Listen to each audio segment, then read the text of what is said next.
Hey guys, if you want to take the weeds in your garden from looking like this to this, then keep watching.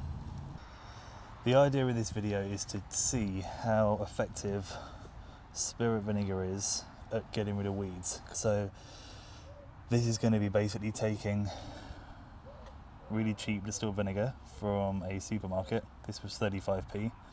We're going to be putting it on different weeds which are numbered, and then at the end of the week we're going to see how much are affected. Tried to pick ones at a similar size, so we're going to go ahead and we're going to pour the vinegar on all of these, and then we'll see tomorrow how they look and do an update and see what the state of each one's like. We'll see how effective it is and we'll see if it's worth doing.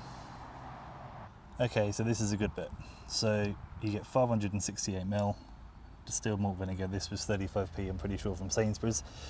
Having to hold the phone in my right hand and spray on my left. I'm right-handed, so this could be interesting.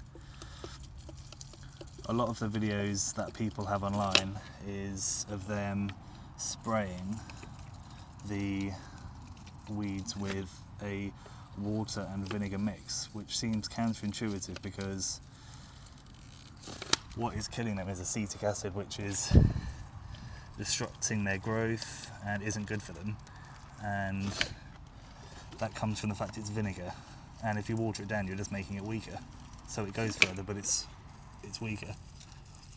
It doesn't make sense to do that. You're going to be lowering the amount of the active ingredient which you actually want to use. Okay, so I'm giving them all a really thorough going over. Look a bit wilted already. That might just be because they're wet. So we'll be checking in tomorrow, seeing how they all look, and then we can see through the week how they all fare and see how it affects them being sprayed more often than other ones. So I'll check back with you guys in a bit.